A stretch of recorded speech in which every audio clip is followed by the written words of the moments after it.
શ્રી ગણેશ વિદ્યાર્થી મિત્રો, હું છું કૌશલ ઠક્કર અને આજે તમારા માટે ખૂબ જ સરસ વિડિયો લઈને આવી ગયો છું. આપણે ત્રિકોણમિતિના ઉપયોગોમાં ટોટલ 3 ભાગ જોઈ લીધા છે અને આજે આ ચોથું લેક્ચર છે. જો તમારે એ 3 ભાગ જોવાના બાકી હોય તો પહેલા એ 3 ભાગ તમે જોઈ લેજો, જેથી કરીને આ વિડિયોની અંદર તમને કમ્પ્લીટ ખબર પડી જાય. આપણે આગળના વિડિયોની અંદર આપણે જોયું હતું કે ઉદાહરણના દાખલા કમ્પ્લીટ કર્યા છે અને સ્વાધ્યાયના જે છે 2 દાખલા કરાવ્યા હતા.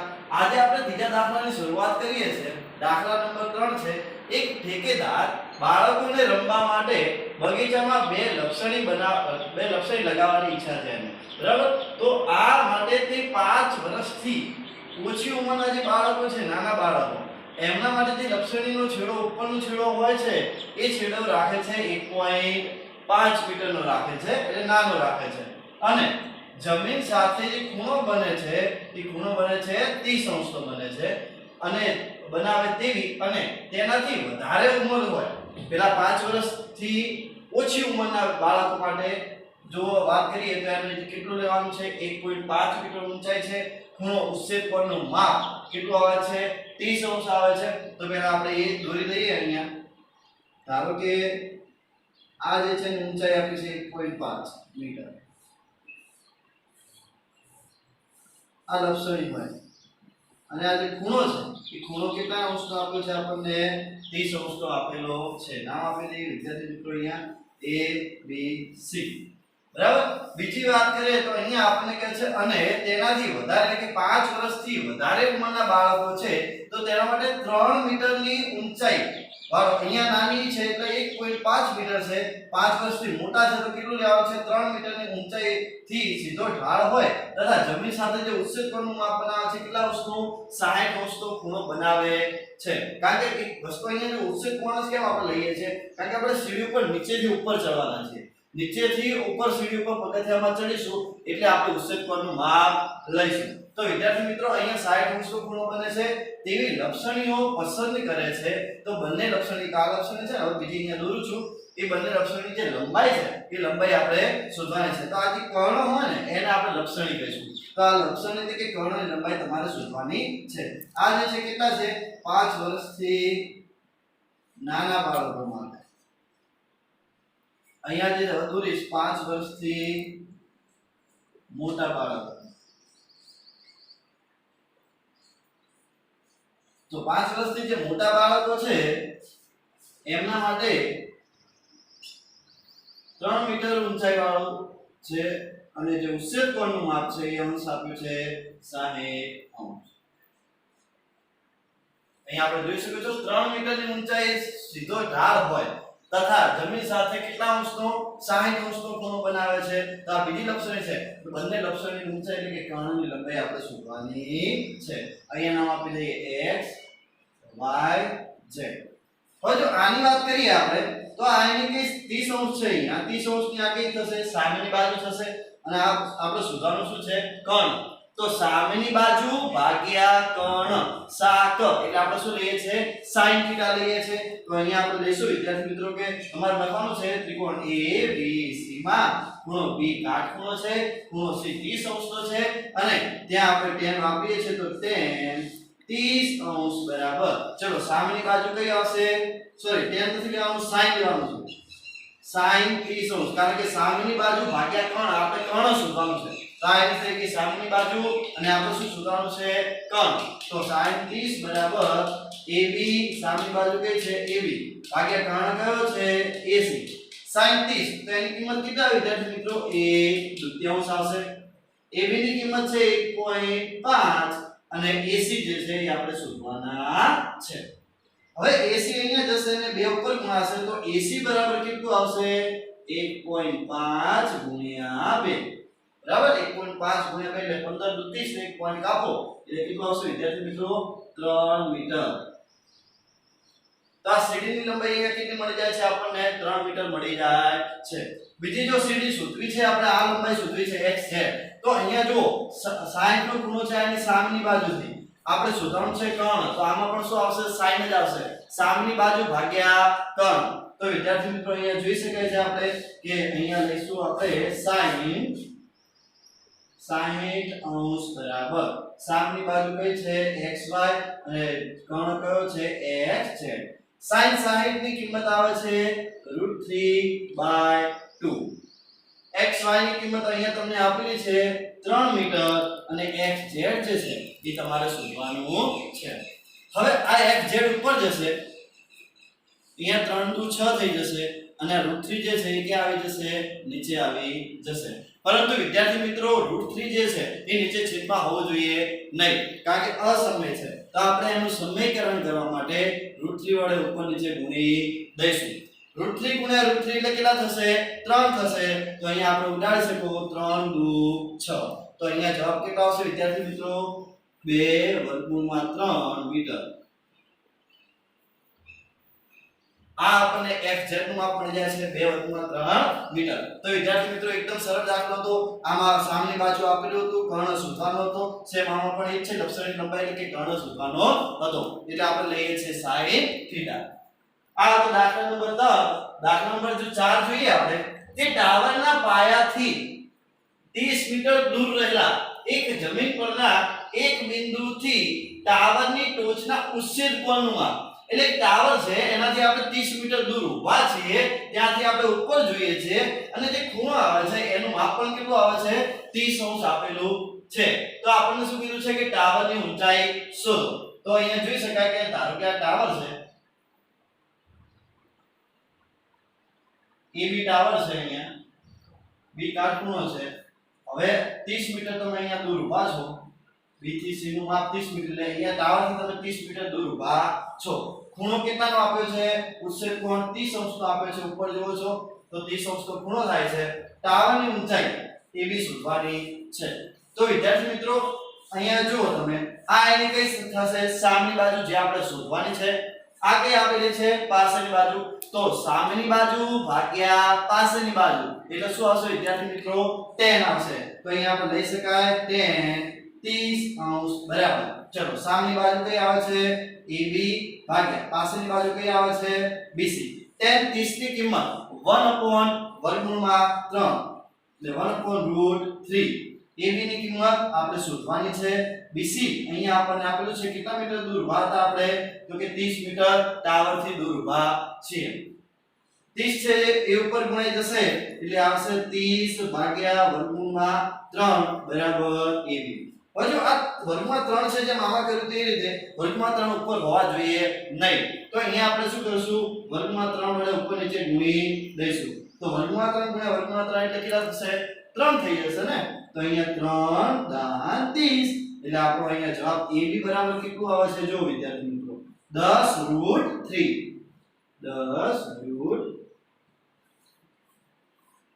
મીટર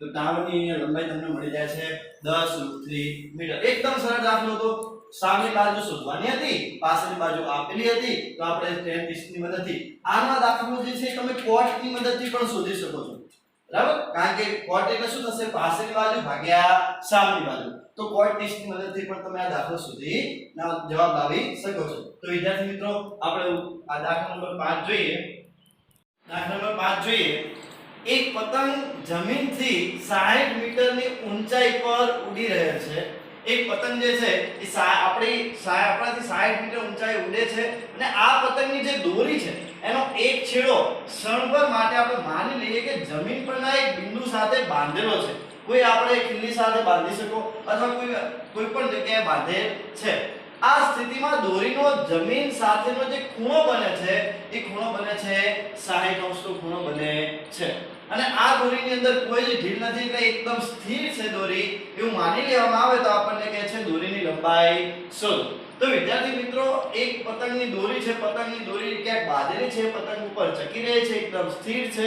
અને આપણે જે છે કેટલી ઊંચાઈએ છે તો કે 60 મીટરની ઊંચાઈએ પતંગ છે તો આપણે જે દોરી છે એ દોરી કેટલી લંબાઈ સુધી આપણે લંબાવી હશે એની લંબાઈ આપણે શોધવાની છે તો અહીંયા જો ધારો કે 60 મીટર ઊંચાઈ પતંગ ઉડે છે 60 મીટરની ઊંચાઈ અહીંયા પતંગ ઉડી રહી છે અને અહીંયા આગળથી થોડેક દૂરથી આપણે તેને આ બિંદુએ બાંધેલ છે દોરી અને ત્યાંથી ખૂણો જે બને છે કેટલા અંશ તો બને છે 60 અંશ તો ખૂણો બને છે.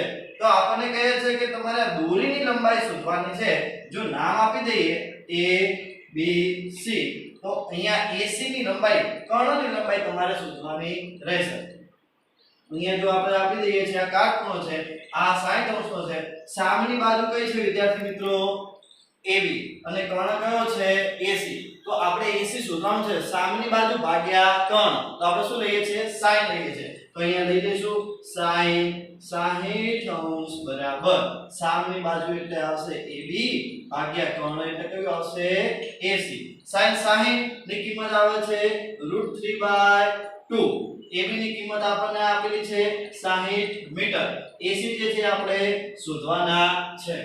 AC ઉપર જશે √3 નીચે આવશે આ બે છે 60 સાથે ગુણાઈ જશે એટલે AC બરાબર આ 60 ગુણ્યા 2 ઉપર જશે એટલે કેટલા આવી જશે 2 ભાગ્યા √3 ક્યાં આવી જશે નીચે આવી જશે. હવે જો વિદ્યાર્થી મિત્રો છેદની અંદર √3 હોવું જોઈએ નહીં કારણ કે અસમ્ય છે તો આપણે એને દૂર કરવા માટે √3 વડે ઉપર અને નીચે ગુણી દઈશું. જ્યારે આવું કરીએ ત્યારે આપણને આવું મળશે AC બરાબર ચલો 60 અહીંયા છે 60 * 120 ગુણ્યા √3 એમના m ભાગ્યા √3 ગુણ્યા √3 એટલે કેટલા થઈ જશે 3 અને અહીંયા જોઈએ કે 3 ચોક 12 એટલે કે 40 આવશે. તો આપણો જવાબ કેટલો આવી જશે 40 √3. તો જો વિદ્યાર્થી મિત્રો અહીંયા આવી જાય છે આપણે AC બરાબર 40 √3 મીટર. બરાબર. તો આની અંદર જે આપણે કર્ણની લંબાઈ શોધવાની તે AC કેટલી આવશે 40 √3 મીટર આવશે. હવે જો આગળનો દાખલો જોઈએ 1.5 મીટરનો ઊંચો એક છોકરો છે અને તે 1.30 મીટરની ઊંચી ઇમારતથી કોઈ અંતરે ઊભેલ છે. હવે જ્યારે તે ઇમારત તરફ ચાલવાનું શરૂઆત કરે છે સમજી લો કે અહીંયા કોઈ ઇમારત છે એ તરફ આપણે ધીમે ધીમે ચાલી રહ્યા છીએ ચાલવાનું શરૂઆત કરીએ ત્યારે કેટલાક સમય પછી તેની આંખથી તે ઉપર જોવે છે ઇમારતની ટોચને. ઇમારતની ટોચના ઉચ્ચતાનું માપ તેના જોવાની શરૂઆત કરી ત્યારે કેટલું હતું 30 અંશ હતું અને વધીને ધીમે ધીમે એમ જ્યારે જેમ જેમ ઇમારતની નજીક આવતો જાય છે ત્યારે ત્યારે એનો જે ખૂણો છે એ પણ શું થશે વધતો જશે. કારણ કે મેં તમને શીખવાડ્યું હતું કે જેમ જેમ આપણે કોઈ વસ્તુની નજીક જઈએ છીએ તેમ તેમ એનો ખૂણો મોટો થાય છે. તો આ જે બાળક છે એ ધીમે ધીમે આગળ વધી રહ્યો છે છોકરો આગળ વધી રહ્યો છે ઇમારત તરફ જેમ જેમ ચાલવાનું શરૂઆત કરશે એમ એમ એનો ખૂણો વધતો જશે. જો અહીંયા તમને સમજાવું કે 1.5 મીટરનો બાળક લઈએ 1.5 મીટરની આ ઊંચાઈનું કોઈ બાળક છે અહીંયા એક ઇમારત છે ઇમારતની ઊંચાઈ આપણને આપેલી છે 30 મીટર 30 મીટર. આખી ઊંચાઈ થશે. ઇમારત કઈ આંખ સુધી નથી હોતી જમીન સુધી હોય છે એ યાદ રાખજો બરાબર. અહીંયા નામ આપી દઈએ A B C D અને E. અહીંયાથી જ્યારે શરૂઆત કરે છે ત્યારે એનો જે ખૂણો આવે છે કેટલા અંશનો હતો 30 અંશનો હતો. પરંતુ જ્યારે એ ધીમે ધીમે આગળ વધે છે ઇમારત તરફ ચાલવાની શરૂઆત કરે છે ત્યારે એનો ખૂણો જે છે વધીને કેટલો થઈ જાય છે 60 અંશનો ખૂણો થઈ જાય છે. તો અહીંયા એમ પૂછે છે કે તો તે કેટલું અંતર ચાલ્યો હશે એટલે કે એને ચાલવાની શરૂઆત અહીંયાથી કરી હતી અને આવે છે ક્યાં સુધી અહીંયા સુધી આવે છે. તો આપણે અહીંયાથી આટલે સુધીનું માપ એટલે કે E અહીંયા કોઈ નામ આપી દઈએ x નામ આપી દઈએ તો EX સુધીનું માપ આપણે શોધવાનું રહેશે. તો જો વિદ્યાર્થી મિત્રો આપણે અહીંયા લઈ શકે છે કે આ 60 અંશનો ખૂણો છે આ એની કઈ બાજુ છે સામેની બાજુ છે પરંતુ આપણે સામેની બાજુ ક્યાં સુધી હશે AB સુધી હશે. તો આખું જે છે 30 મીટર છે.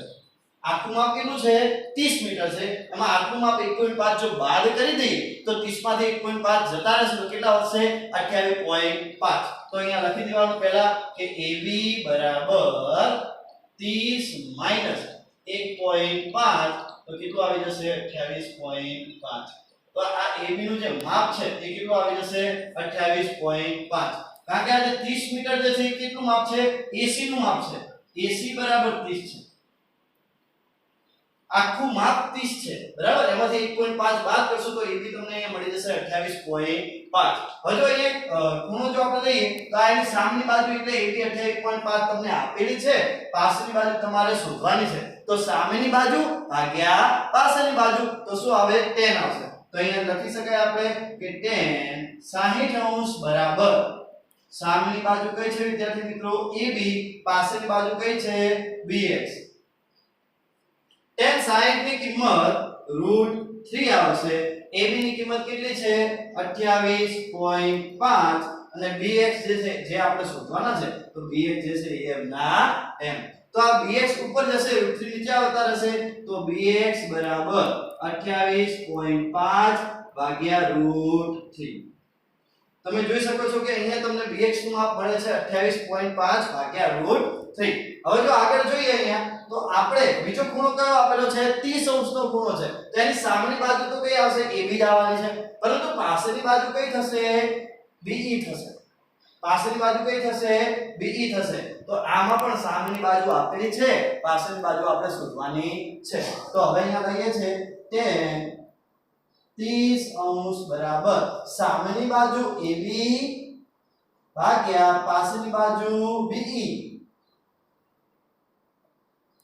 tan 30 ની કિંમત કેટલી થશે 1/√3 બરાબર AB ની કિંમત 28.5 આવે છે BE જે આપણે શોધવાના છે આપણી પાસે નથી તો BE m ના m હવે તમે જોઈ શકો છો કે BE ઉપર જશે અને √3 28.5 સાથે ગુણાઈ જશે તો BE બરાબર 28.5 √3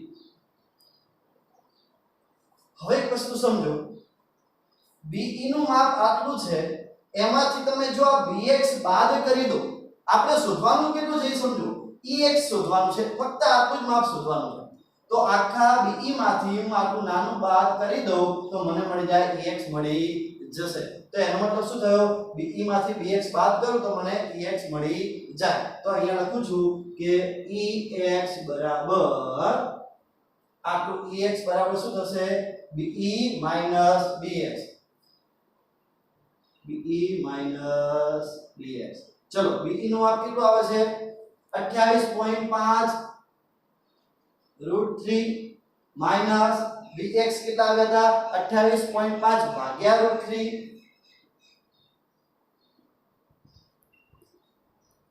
ઓકે તો હવે અહીંયા તમે જોઈ શકો છો કે આ √3 જે છે એ અહીંયા છેદમાં છે અહીંયા છે નહીં તો આ √3 જે છે કે અહીંયા ઉપર ગુણાઈ જશે તો અહીંયા આપણે જોઈ શકીએ છીએ બાદબાકી કરવાની છે પહેલા આની અંદર કોમન શું દેખાય છે તમારે 28.5 જે છે કોમન છે તો પહેલા બહાર આવી જશે 28.5 ને પહેલા બહાર લાવી દઈએ તો અહીંયા શું વધ્યું ફક્ત √3 વધે છે અને અહીંયા કેટલું વધશે 1/√3 તો અહીંયા વધે છે √3 - 1/√3 આવું કેમ કર્યું કારણ કે સરળતા પડે આપણને કે 28.5 બંનેમાં હતા તો આપણે શું કર્યું એને બહાર લાવી દીધા હવે તમે જોઈ શકો છો કે 28.5 જે છે એ તો એમના એમ હવે √3 * √3 એટલે કેટલા થઈ જશે 3 અને એ -1 હતા એમના એમ આવશે પાછું √3 એમના એમ હવે અહીંયા √3 છે અહીંયા તો 3 - 1 એટલે 2 થઈ જવાનું છે પરંતુ છેદમાં √3 હોવું જોઈએ નહીં આપણે આગળ જેટલા દાખલા ગણ્યા એમાં પણ એ જ કીધું છે કે છેદની અંદર વર્ગમૂળ વાળું કંઈ પણ હોવું જોઈએ નહીં તો આપણે દૂર કરવા માટે શું કરીએ છીએ